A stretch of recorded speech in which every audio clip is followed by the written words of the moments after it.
Welcome to the Amy Rushworth Show. I'm your host, Amy. I'm so glad you're here. I'm an empowerment and sexual wellness coach, breathwork teacher, podcaster, course creator, badass bitch, and a globally recognized thought leader on empowerment. And I'm here to help you if you're ready to fuck off the rules and create a life of unashamed, unapologetic pleasure and deep, deep confidence. I have a burning passion for the taboo and naughty areas of womanhood that we're not supposed to talk about, such as sexual wellness, bold self-expression, defying social expectations, and so much more. The topics that we're typically taught to shut up about or be ashamed of are the conversations I live for, and those are the kind of juicy, soulful chats that are going down on this show. My intention is for you to step into your most outrageously free, unapologetically expressed version of you. So if that sounds like a vibe, let's fucking go. Are you ready?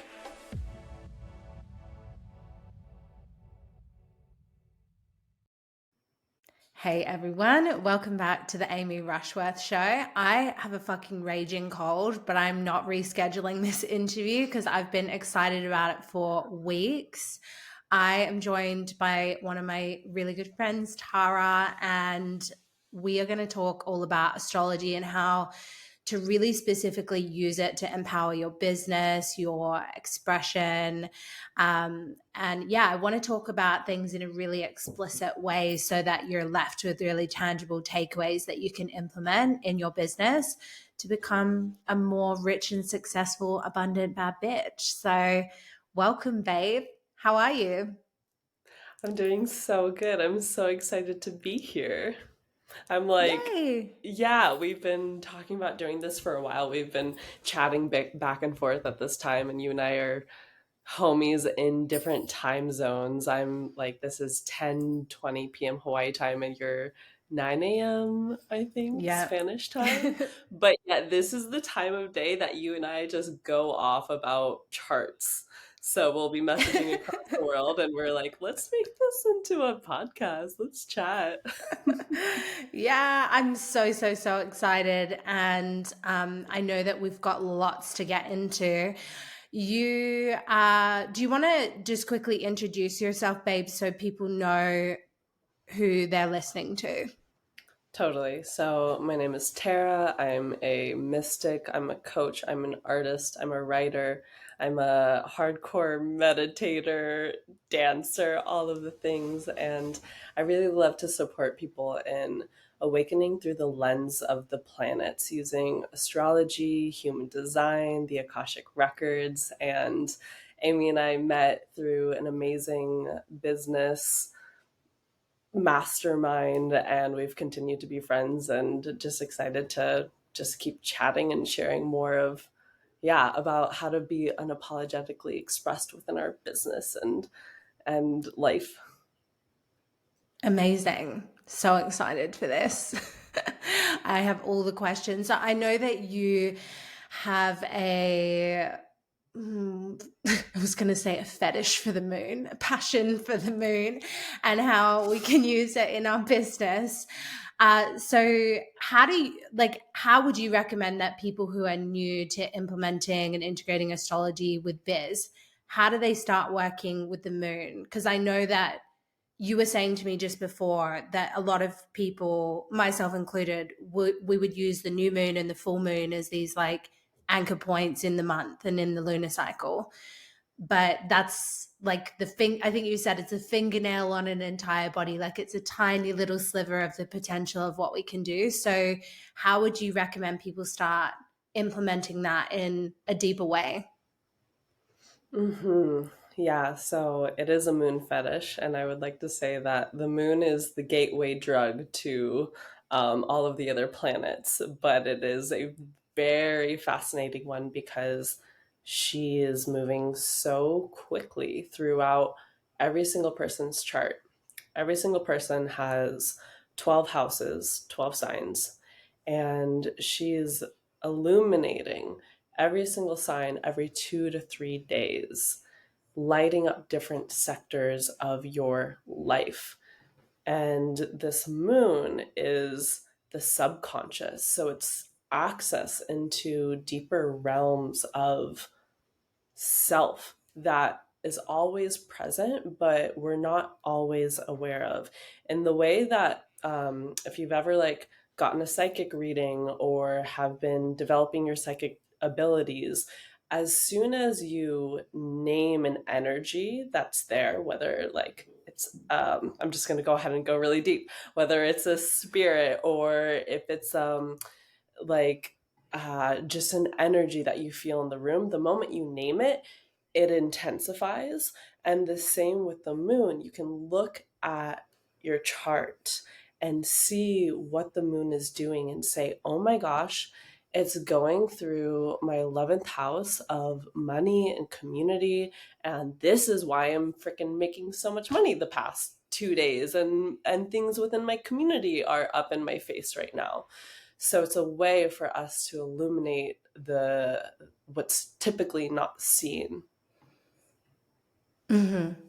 Amazing. And would you also say that it affects you emotionally? Like if you're a one man band or you're kind of like the face of your brand or your company, obviously the way you're feeling emotionally and in your own inner depths is going to affect like how confident you feel showing up and expressing yourself, or maybe, vulnerably, courageously putting a new offer out into the world.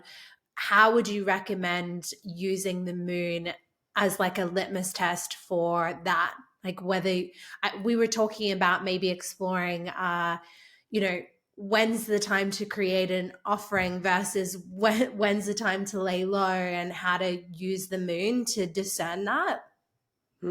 Absolutely. So should we just dive right in and maybe look Let's at your go fucking chart? weird and Okay, deep. look, Yeah. we're just going 0 to 100. We're like, all right, guys, let's go. Okay, so I sent it to you over Voxer. We'll just go ahead and pull up your chart, and maybe we can share this in the show notes. But we see your chart here. I'm reading it in Western whole sign, so it may look a little bit different from what other astrologers how they read, but this is Western whole sign. And when we are looking at a chart as such, which I'll go ahead and share for anybody else who wants to follow along and go ahead and pull up your chart, you go to astrodionist.com, put in your birth info. Under extended chart selection, click whole sign. I would say even add in the descending node. And then this will pull up your chart. So go ahead and do that. Once you have your chart up, you'll see that inside the natal wheel, there are all of these planets.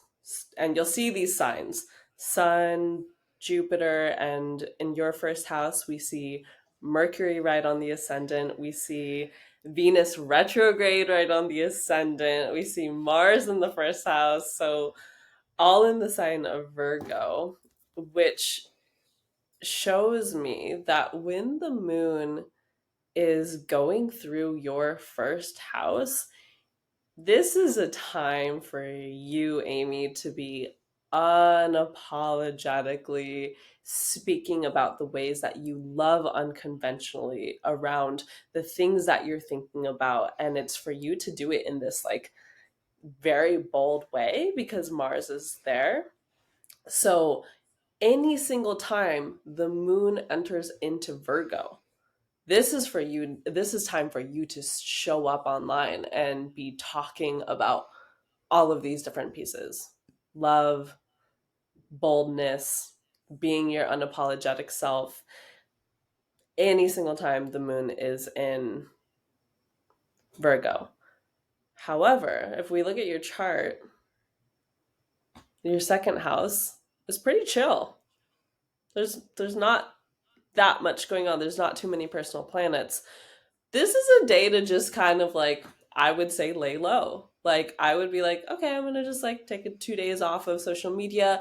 For you personally, um, the second house is a house that's all about your values and your bank account, your material items, this is a time for you to just like take stock and be like, all right, what do I got? What's important to me? And because there's no personal planets there, this is a time for you to like just kind of like do it on your own. You don't need to share this publicly. How's this landing? Yeah, definitely. Would it be the same for someone else, or would they have a different interpretation of that? Right. So if somebody is looking, if you're looking at your chart right now, and you don't see any planets in the first house. So right now we're just talking about the first house. If you don't see any planets there, it can be a pretty chill day. But for you, Amy, you've got Mercury, Venus, Mars, like you've got a lot of action going on.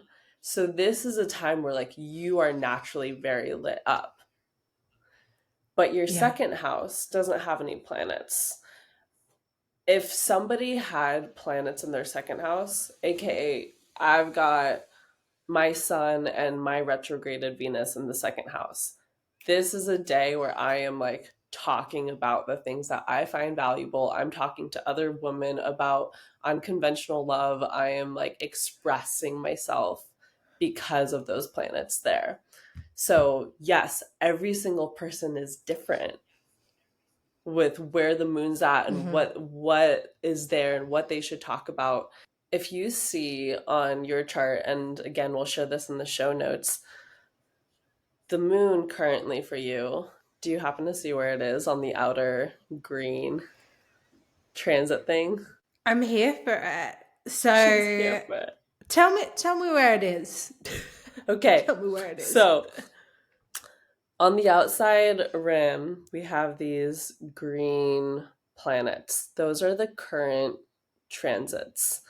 And if we look at the bottom right in the fifth house. It's in my fifth house.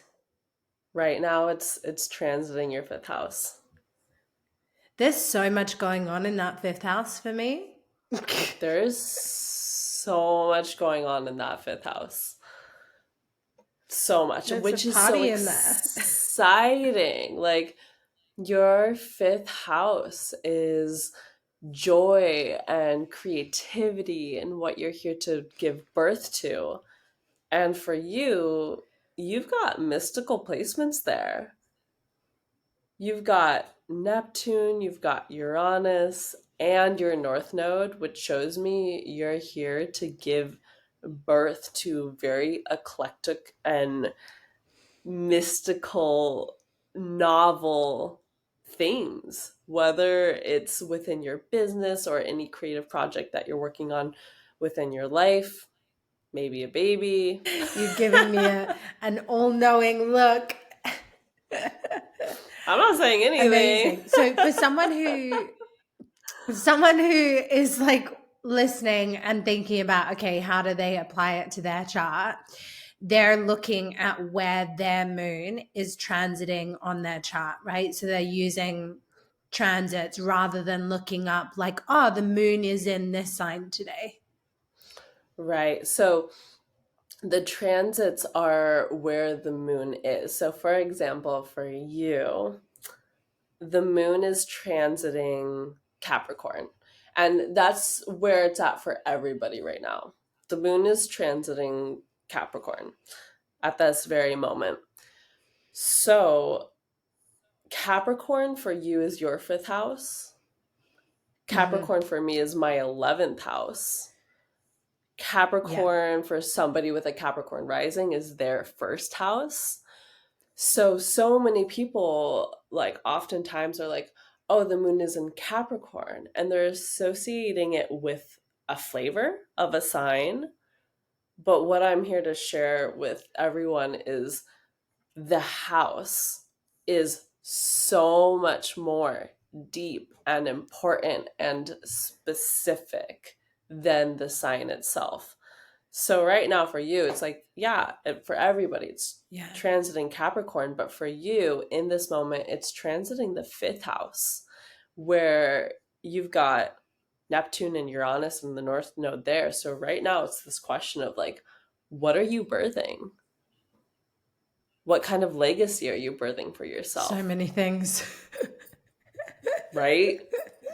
And for Amazing. sure, because you've got your North Node there, so it's showing me that you're birthing a ton of stuff, and you will throughout this entire lifetime, honestly.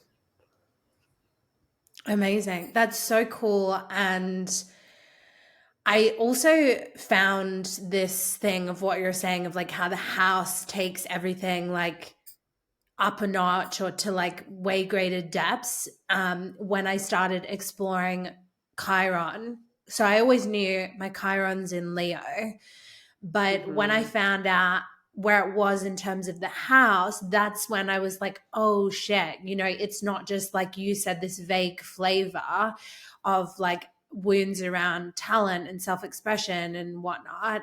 It's sitting in this house, which means that it shows up in this way. Or, for Right. one of my girlfriends, she has Chiron in Virgo and it sits in a house of relationships. And so it's not like showing up in every part of her experience, it's showing up in that particular, part of her reality.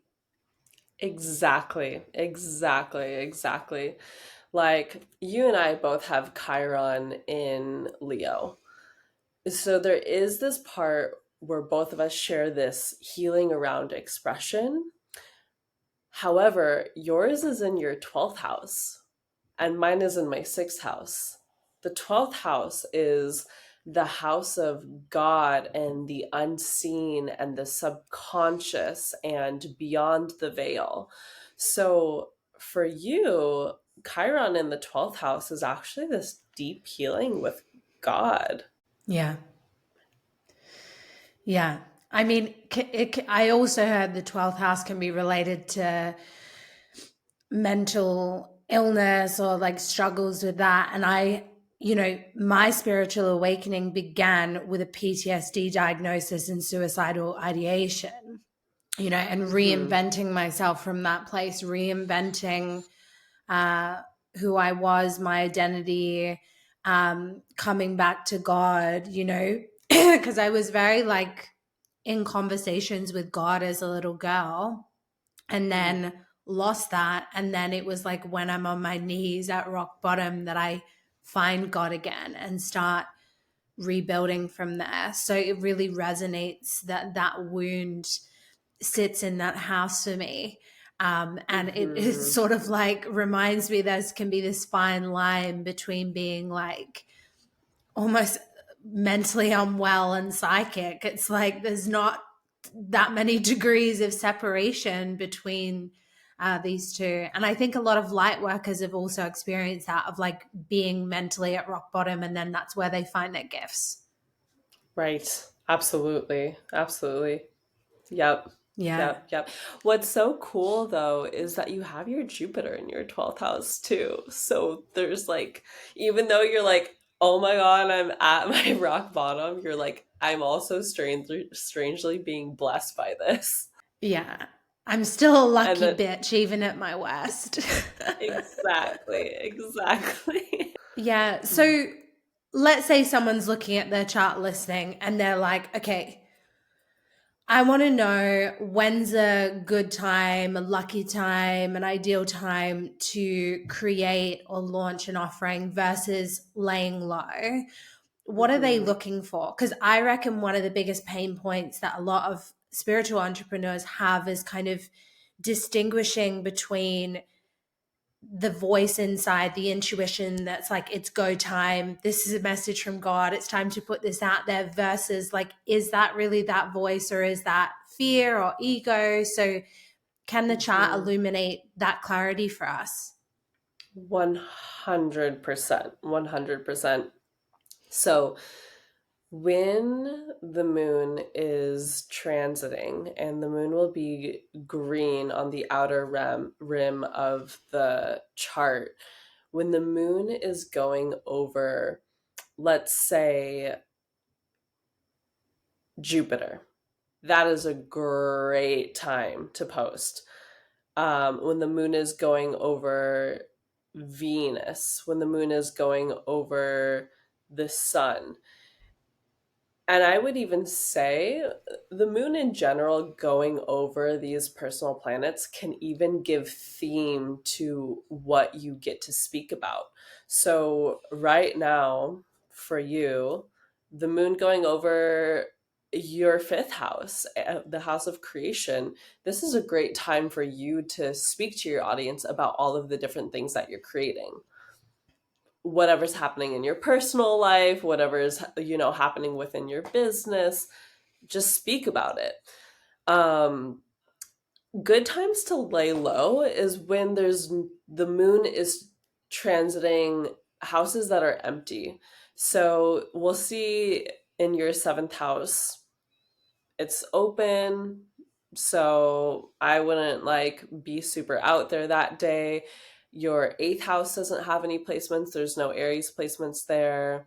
Your second house, your fourth house, these are the days that I would lay low and just be like, cool, I'm just gonna like work on myself and work on my vibe. But when the moon is going over your 12th house with Jupiter, the sun, and Chiron there, talk about God, talk about psychic shit, talk about whatever's like lighting you up within your own depths. And then when the moon is going over your first house, girl, like go off, give it to us, like share with your audience like what you really think about the world. When the moon is going through your fifth house like it is today, you're like, how am I different, what am I birthing, like really show us your mystical side on these days. And I say that because of Neptune and Uranus in the north node within your fifth house. So for you, again, 12th house, first house, fifth house, because of those placements. And if anyone's listening in, I would just be looking at Amy's chart and being like, okay, cool, tracking this. And then go ahead and look at your own chart and say, where are my personal planets? Where's Jupiter? Where's the sun? Where do you see a bunch of black symbols? And then go ahead and whenever the moon is going over those houses, that's when you should post and share and talk about offers. Nice.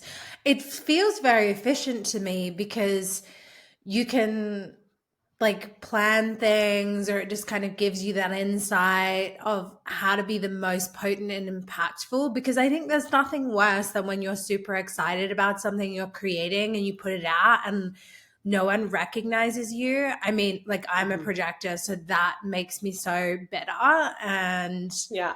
like bitterness is a not self theme is not the one. No, we don't want that. We don't want that. Right. And this is in like what we're doing with these mystical charts in astrology and human design is we're really understanding the signature that lives within, like the most deep and ancient version of you that is so immensely powerful. We're bringing that out. And then all of the other shit that's like how society is telling you to be, like show up like this, don't show up like this, don't talk about this, don't talk about this, be strong, be whatever the fuck, like that's not who you are. Like who you are is so deep and so untouchable, and we can bring that out through the lens of the charts. Totally. So, are there certain days where your post would be more likely to go viral? Is it the same thing as what we've already been talking about, or is there like a particular lucky viral placement transit we can tap into? Absolutely. So I'll share a little bit of my own experience. I have Jupiter, the planet of abundance and wanting to bless others. He's the guru, he's the teacher. He lives within my eighth house of the occult and magic and deep study. Not necessarily deep study, but depth.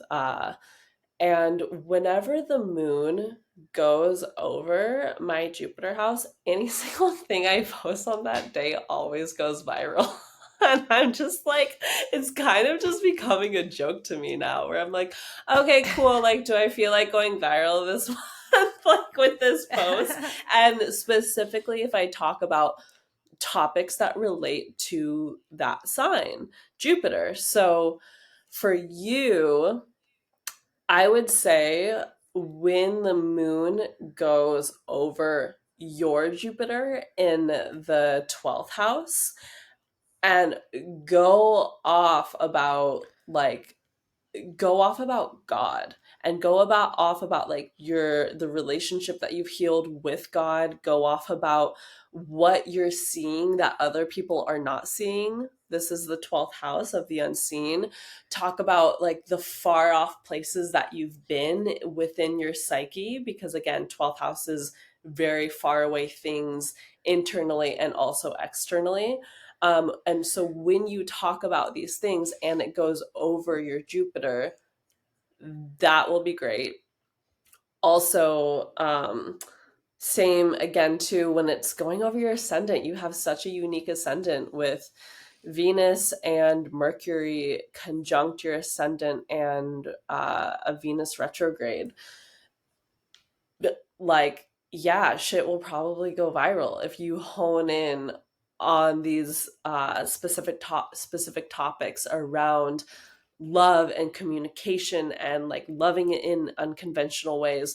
But it's in the sign of Virgo, so even being very particular and giving us a step-by-step process around how to do that is very supportive. Mercury's at home here, he's exalted here, so you're very good at your communications about your 1, 2, 3 step processes. And with Mars being there as well, do it in a way that's like maybe a little bit aggressive. Like, be bold with us and be like, all right, guys, get it together. This is how you want to love yourself. Amazing. Mm-hmm. I just recently announced I'm moving to Bali, which is on my Mars line in astrocartography. I believe it's also very close by with the Venus line and the Mercury line.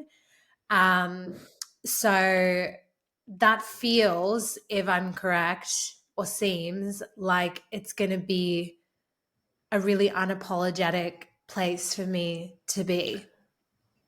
Yes, yes, yes, yes, yes. And um, might I even say this will be really powerful for what you're creating, because there's this epic trine between your Mars, your natal Mars, that trines to your 5th house. And Mars is exalted in the sign of Capricorn in the 5th house. So this is like, again, very supportive energy around the things that you want to give birth to. I can see you creating a lot in Bali. Yes. I'm like, I deserve it. I've literally had such a tough last 2 years, honestly. I know that you've also been in the depths, like doing your thing. Like, I really feel like we went on the same like roller coaster descent. We had the same Saturn return. We had Saturn return in Aquarius. So we were both like being smushed and flattened in the best way by Saturn. And now we're coming out the other side, for different versions of different roller coasters. But the roller coaster of Saturn is very, I almost said Santa. The roller coaster of Santa. No, Saturn is very specific and intense. Yeah, totally. I would love to actually talk about money with you, and how we can use astrology to empower our relationship with money, and maybe the relationship that we have with money through the catalyst or lens of our business. Yeah, I would love to just riff with you a bit on this and help people come into like a healthier relationship with their personal money templates, because I think that there's still a lot of distortion in our industry around like wealth and money worship. And I would love to hear, your thoughts on like how do we have a healthier relationship with money by using our astrology chart. Right. Yeah. So I'd like to start off by defining a healthy relationship to money. And to me, that is balance. And that is having everything that we need in order to feel really regulated within our systems and be able to really birth what we're here to birth and hone our gifts in the way that we wish to do so. So, yeah, first of all, what is healthy? And that is so unique to each person. So, I think each person should just take a moment and answer that for themselves. Like, what is a healthy relationship to money? Um, and then from there, to create greater understanding about how you're meant to relate to money, I like to start with your 11th house placements. So, for you, your 11th house placement, as we've talked about this, you're like, my South Node in Cancer. I think it's so beautiful. I'm like, that bitch. We fucking love bitch. it. We love it. So, Amy has a South Node in Cancer in the 11th house, which shows us that she's literally meant to make money in a way where she's like spiritually nurturing people and taking care of people. And the more you anchor into that, the easier it is for wealth to come through.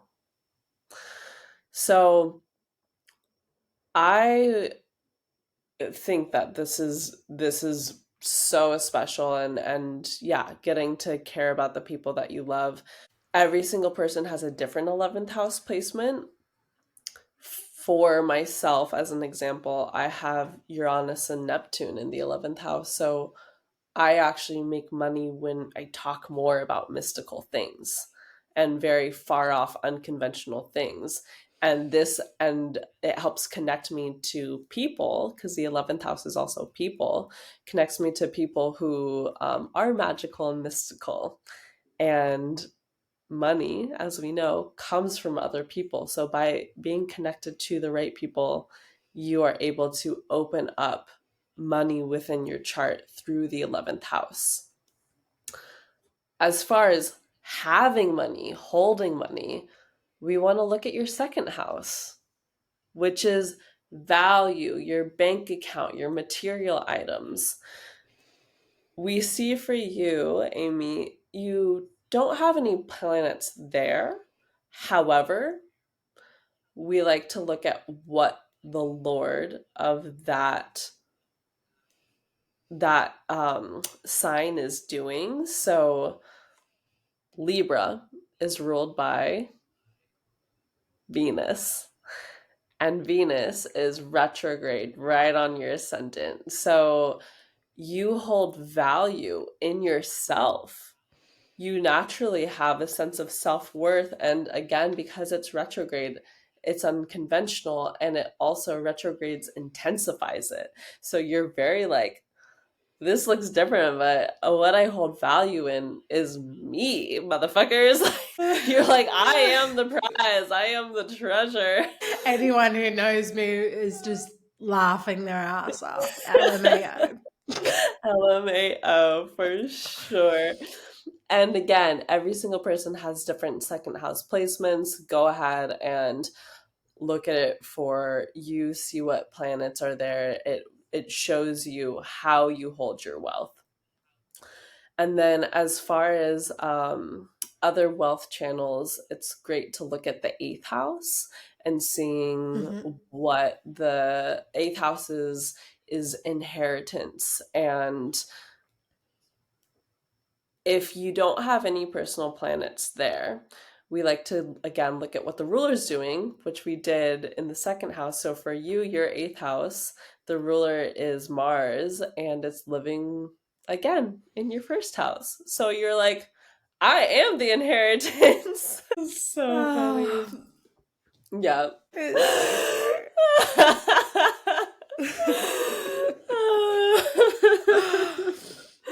So for someone else looking at their eighth house, say they're an astrology newbie, say they've got nothing there like me, they want to look at Mars. They want to look at who rules that house. So Aries rules your eighth house, and Aries is ruled by Mars, and your Mars is living on your ascendant. So if somebody else is looking, let's say Gemini is their eighth house. Gemini is ruled by Mercury, and we want to look at what Mercury is doing. It's like really looking at the chart with the houses, imagine them being actual houses. And every single house has an owner of the house. And you want to see what the owner is doing. Whose house are they at? Where are they partying? Are they having a good time? Like, what other planets are there? All of the planets and all of the houses and all of the signs are having this massive conversation. And when you're looking at somebody's chart, you're seeing what conversations are going on in their mind, body, spirit. And then the transits are how it's illuminating and interacting with all of their inner cosmic world. So it gets to be very complex, but also not at the same time. We're looking at the moon, we're looking at the sun, we're looking at, there's so many cool things to look at that can tell us about the very dynamic experience that you're having day to day to day to day. Yeah. So cool. So how do we plug these pieces that we're talking about with some of the previous pieces around the moon moving through houses? So like, let's do a hypothetical example. Say I am a spiritual life coach and I come to you and I'm like, I've got this thing that I'm working on. I really want it to be this huge source of revenue in my business. I'm basically planning my whole year around this because it's their soul work, it's their offering, but they also want it to be this big source of money and financial abundance.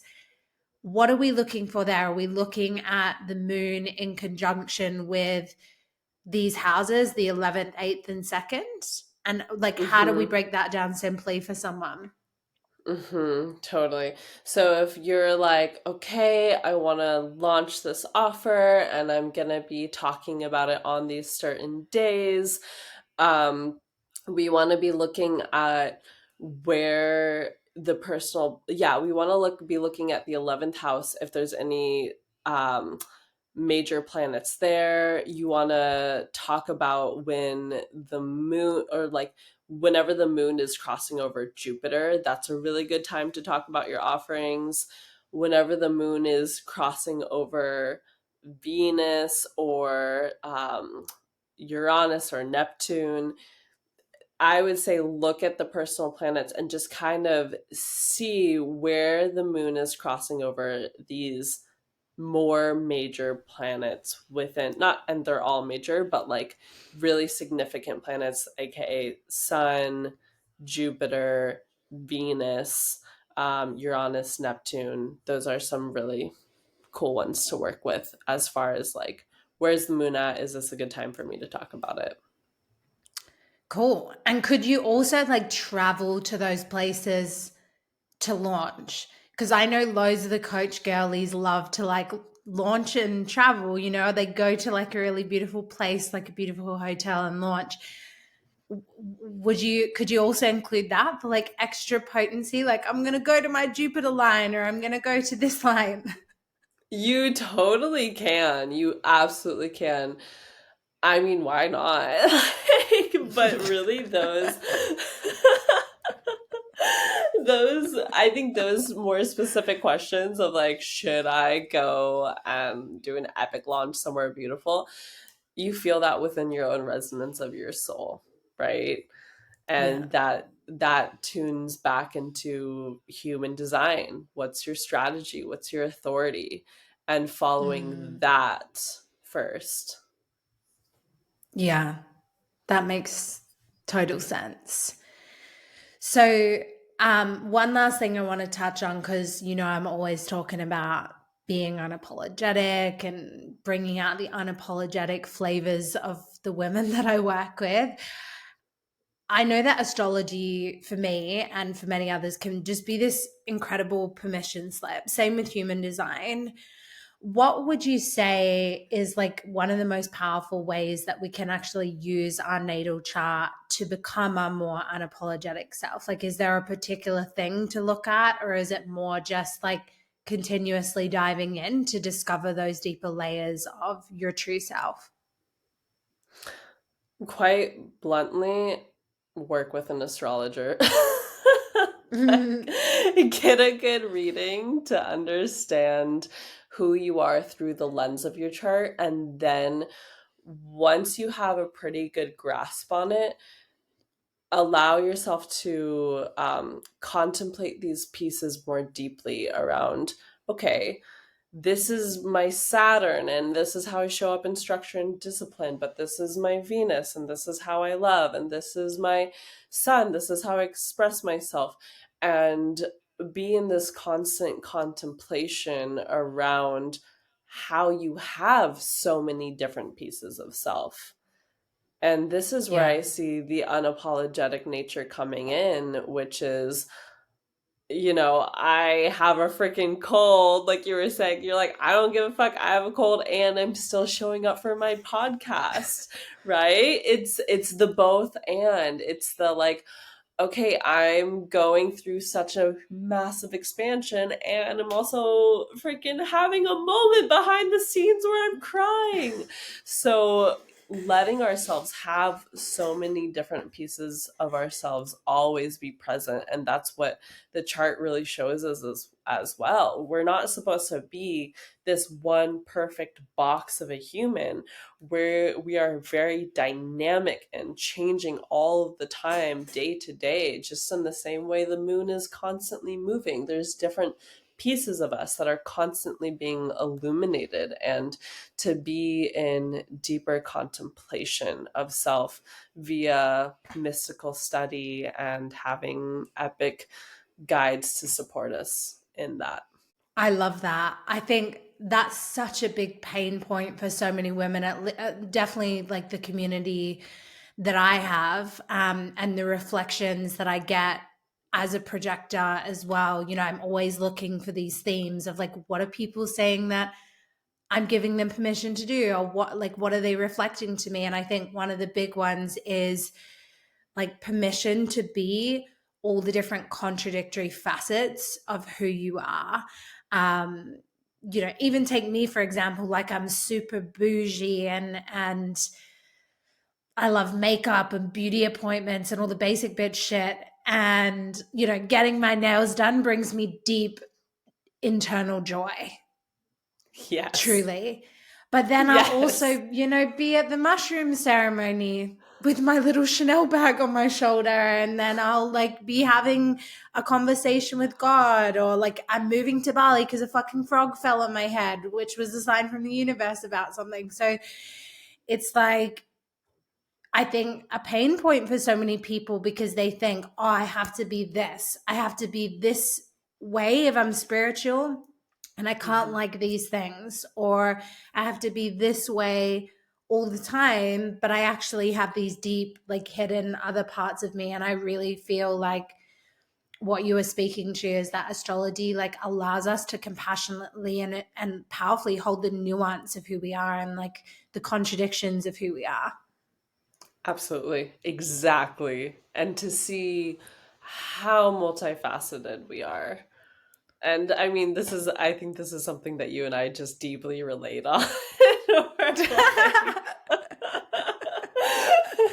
we're so many different pieces all at once, and we just like text back and forth and just laugh about it. It's like, can't define us, like, we're just so many things all at once all the time. Yeah, I love that. Amazing. So what have you got coming up, or like what do you feel called to invite our audience, my audience, to do with this information? Like, do you have a program coming out? Do you have offerings that they can step into? Tell us what you feel called to share. Yeah, I'd love to share about my mentorship that I have called Love by the Moon. And we spend a month together decoding your birth chart and really getting to understand who you are through the lens of the moon. And it's a month-long container. It's really simple. There's 4 sessions, and this is like the perfect way to crack open into deeper astrology. Amazing. It sounds lit. It's lit. I love it. Thank you. If you followed along so for much this for whole sharing, conversation, yeah, for sure. If you were like, yes, yes, yes, yes, and like on it and deep and studying and looking at your own chart, Love by the Moon is the answer. If you were like, I don't know what the F this hoe was talking about the whole time and this is overwhelming, maybe not. Yeah. And that's just to be honest. So. Yeah, but so excited. Take it or leave it. If you don't like it, fuck off. Exactly that. Yes. Oh. Thank you so much, babe, for joining us and sharing. It's such a pleasure. I'm so happy. It's such a joy to just talk moon and stars with you and look at your chart and giggle and laugh about this human experience together. Thank you so much for having me. Thank you, babe. Thank you so much for tuning in. I hope this episode ignited you, expanded you, and enriched your heart, your mind, your life in some way. If it did, reach out on Instagram. My handle is This Is Amy Rushworth, or you can head over to my website for all my courses, retreats, and magical offerings at amyrushworth.com. If the show feels like a vibe for you, make sure you subscribe. And if you have 60 seconds to rate and review, or even to just share the show with a friend, I would be so, so, so grateful. And it helps more amazing, beautiful people like you to discover this show and to improve their lives for the better. Stay tuned for the next episode. And until then, I'm sending you strength, grace, ferocious courage, and a friendly reminder to always love yourself fiercely and to go out there and live your most unapologetic life.